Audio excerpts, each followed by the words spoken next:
دوار ڕۆژی کوردستان چۆن نەبینی ئیفلاستریە بینیم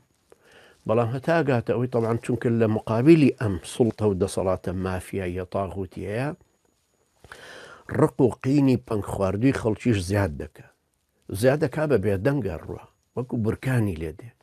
لە ناو هەر گمەی دێ خۆی خواتەوە حتا ئەو زمانەی کە ئیترگاتە ساتی دەرپەڕینی ئاگەر پژێنەکە ئەو کاتە بەخوا نە بە پارتی عیلاجەکرێت نە بە کوشتن عیلاجەکرێت دژە تیرۆر و سوات و پێشمەرگە و ئەم هەموو جڕ و جانەوەر و دڕندانە بێن نەجیانی ئەو گەلە بەخوای ئەرز و ئاسمانەکان قەسەم ڕایانەدەن بەس زۆری ماوە چونکە کوردی ئێمە زۆر ساویلکە دەستی بەم سیاسەتە کردووە یەکەم پێی وایە پارتی وێچێتی بەدیلیان نییە لەبەر کاکە بەوان ڕازی بین لەبەر نووری المالیکی دێ جێشی تورکی دە جێشی پاسدار دێوە الحاصل ئێستا پێم ناڵێ ئێران دەستی لە بینەقاقای چێتانانیە لە سلێمانی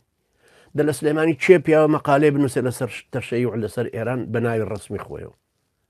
ئەوێرن دەبەخوا قەسەم لە سنەی نووسن لە جوارڕۆی نووسن لە سەقزەی نووسن بەس لای تۆ ناوێرن بینووسن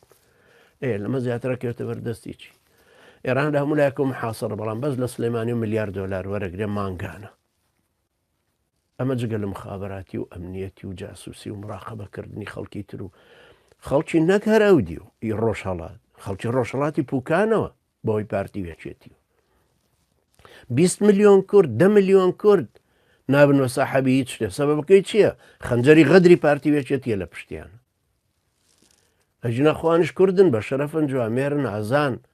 ئەوانش خەباتەکەن ئەقلیان بەش تەشکی ئەقلیان بە مەزلومەتی خوانشکی بەڵام خەنجەرە غەدرەکە پارتی وێچێتی لە پشتی چەقاندون هاتوونەتە ئەمدی و خیبریان هێنای ئەمدی و پاریان هێنای ئەمدی و وتیان باشە ئۆخەی باشووریش ببێ بە شتێک ئێمە هەر باشە باشوور یەکەم غەدرکە لێیکردن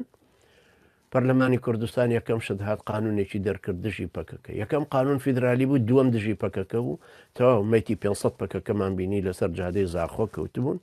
بە پەرلەمانی کوردستان بە فتوای پەرلەمانی کوردستان لەبەرەوە من زۆر ڕەشبینم بەڕاستی بەرامبەر باشووری کوردستان یعنی پێشم وایە ئاخر دەرەجەی ئیفلاسی بەشەریە نەک ئیفلاسی دینی بەخوا دینەکە دیندارەکان مفلیسن دینداری تاکڕە و ناڵن تاکەکانەوانەی کە پێگەیشتون ئەلحەمدوللا زۆر باشن گەنجی جامعی و گەنجی مسلمان و ئافرەتی محەجەبە و حافظ قورئان و گەنجی بەڕێز کە احتیمام بە شەرعەکە ئەدا خۆی فێر کردووە ڕۆیشتە دکتۆرای هێناوە بەڵام ئەمانە تاکن ئەم تاکانە ناتوانن ئیسلام بێنەوە چکە غەیری کۆمەڵکاری